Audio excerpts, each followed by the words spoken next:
Welcome back to Potter Park Zoo. Last week we saw some North American natives, the zoo's newest big addition, and caught up on the latest happenings at the historic feline and primate building.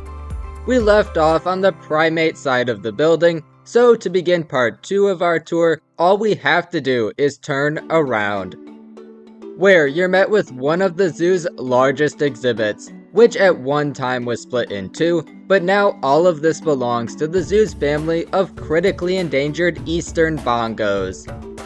Less than 200 eastern bongos remain in the wild, but Potter Park has been helping out with 2 calves born in the last few years. On March 8, 2022, the zoo welcomed Zahara, who was one of the stars of my first ever YouTube video when I happened to catch her first time on exhibit with the entire herd.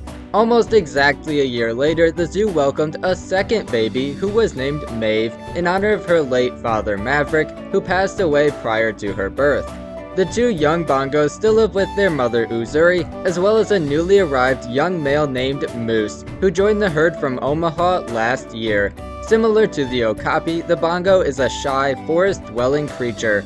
Bongo antelope have no connection to the drums with which they share a name, but rather the name bongo was first given to the animal by the Gila tribe of Gabon, and is presumed to mean antelope. Bongos are the only member of the family Tragelaphus, which also includes Nyellas and kudus, where females have horns as well as males.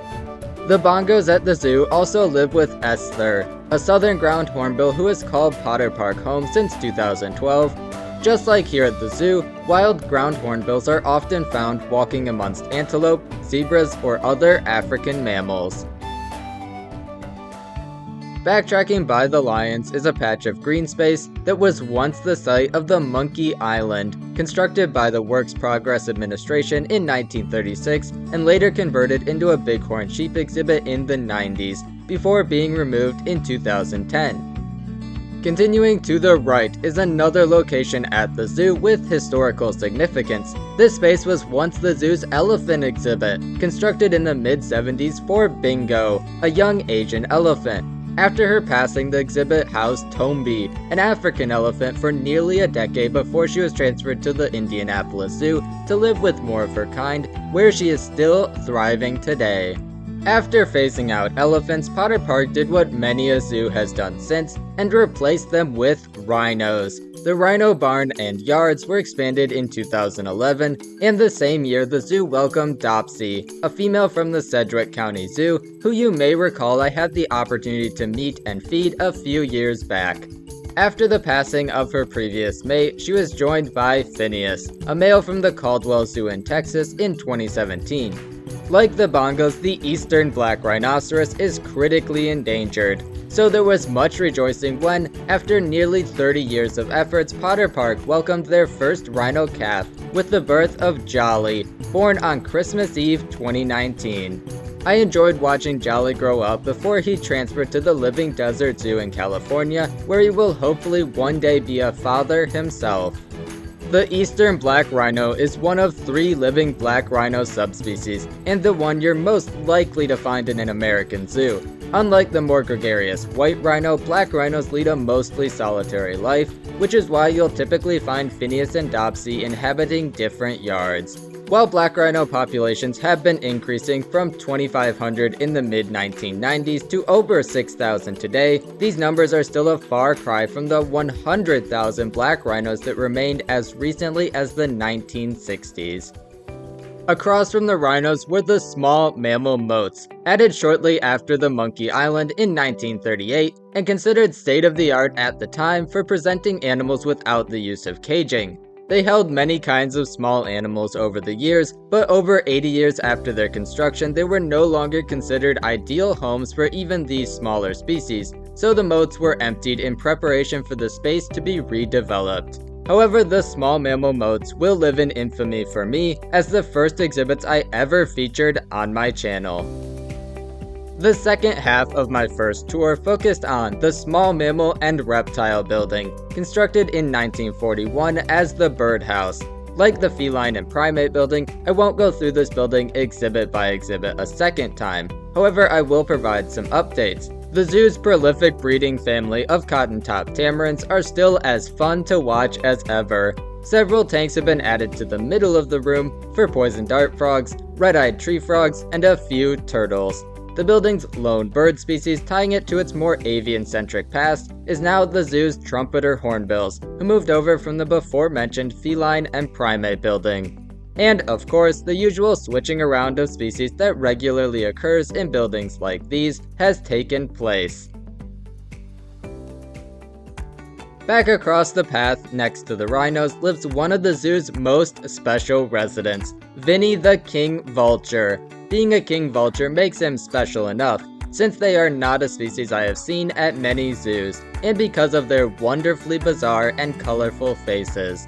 However, Vinny is even more special than that, since he is officially recognized as the zoo's oldest resident. Since he was born in the wild, his exact age is unknown, but he is estimated to be almost 60 years old, and has lived at Potter Park since 1989. It is a bit of a hike to our next stop, which is a theme for the back half of the zoo as the exhibits become more spread out. Eventually you reach an overlook of a pool and rocky shoreline for the zoo's colony of Magellanic penguins. The Magellanic penguin is native to the southern coast of South America, in Chile, Argentina, and the Falkland Islands. The iconic black and white coloration on many penguin species is actually calculated counter-shading camouflage. When viewed from below, their white bellies blend in with the sky above, and when seen from above, their black backs blend in with the murky water. Potter Park's colony has welcomed 3 new hatchlings in the last 2 years, all to parents Jade and Skipper. Their habitat here was added in 1985, and according to the zoo's master plan, is slated for a major overhaul in 2025 that will add underwater viewing and expand the bird's land space. Past the penguins and further up the hill is an overlook view for the larger of the 2 rhino yards, as well as a chance to potentially glimpse the rhinos indoors. At this point, make sure you don't miss the row of small turtle and tortoise yards that were added this year, where I spotted a Blandings turtle and a Mediterranean spur-thighed tortoise. We're also now on the opposite side of the Bongo and ground hornbill habitat. Continuing off to the left is what I humbly consider to be the zoo's peak in quality. Only visible closer up by descending a flight of stairs is the zoo's largest habitat, a huge, partially wooded yard with a large pond at the front, a perfect environment for the exhibit's original inhabitants, which were Alaskan moose, who arrived at the zoo in 2013 and moved into this new home in 2016. However, unfortunately, their stay ended up being brief, after both individuals passed away from health complications. With moose in short supply, Potter Park instead filled the exhibit with North American elk, a somewhat appropriate substitute considering that moose are referred to as elk in some parts of their range. The zoo originally brought in a herd of 3 elk in 2020, welcoming back one of the park's first ever species. Since their return, the zoo has seen the birth of 4 elk calves, bringing the herd up to 7 total members. Back up the steps and down the path are 2 simple, low-fenced yards that previously held Patagonian cavies, but now hold sulcata or African spurred tortoises, 2 males named Norbert and Fluffy. Despite being common in zoos and as pets, the African spurred tortoise is endangered in the wild, facing the threats of urbanization and desertification. This is the largest species of tortoise that does not have the honor of having giant tagged onto its name. The largest sulcata tortoises can weigh up to 120 pounds. Additionally, they can be just as long-lived as giant tortoises, exceeding the 100-year mark. Tucked behind the tortoises, what was formerly a walk-through budgie aviary is now the Corvid Corner, the new home of the zoo's pair of ravens after the lynx kicked them out of their former exhibit. Ravens are incredibly intelligent. Though their brains are only the size of a walnut, this is still one of the biggest brains in comparison to body size of any bird. Ravens are well known for their use of tools to obtain food and to defend their territories. You're not back on the main path for long before another side trail pops up, bringing you to an aviary for one of the world's largest owls, the Eurasian eagle owl. Considered to be a Eurasian comparable to the North American great horned owl, the Eurasian eagle owl is found widespread across Europe and Asia in a variety of habitats including woodlands, steppes, grasslands, and semi-deserts. These owls usually remain in a single territory their entire adult life, preferring to stay put even when food may be more scarce. 3 more exhibits down the final line. The first of them on the left is where you'll now find the zoo's very vocal emu.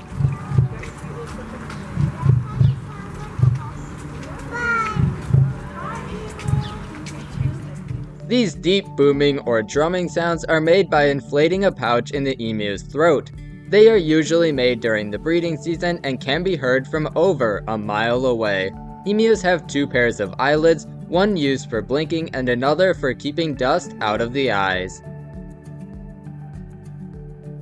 Further down the pathway, the emu's former roommates have taken over the old Bactrian camel yard after the zoo's last camel, Ernest, left for another zoo in 2021. This exhibit is now home to a mixed mob of red and western gray kangaroos, along with a few more newly arrived Bennett's wallabies.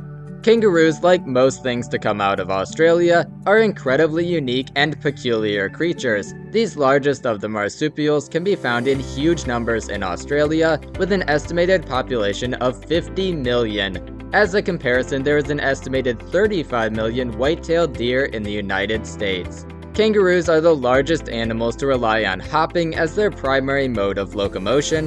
One other unique restriction that kangaroos have to deal with is that they cannot hop backwards due to their specialized large feet and long tails. And finally, the last new exhibit on our tour is for the zoo's binturongs. Barry from Brookfield Zoo and Thistle from Roger Williams Park Zoo. This breeding pair successfully raised a litter of bintlets back in 2022. To be honest, I haven't had great luck seeing them in this exhibit over the years, that is until recently, when I found them active on each of my last 2 visits, including catching this amusing spat, which wasn't entirely surprising since binturongs do prefer to lead a solitary existence outside of mothers with their young. Now that we've met them, you might be wondering what even is a binturong. Well, despite going by the alternative name of bear cats, they are neither a bear or a cat, but instead belong to the same family as civets and genets. While the binturongs are the last new species on our tour, your day at Potter Park Zoo will technically end with a backside view of the bald eagles.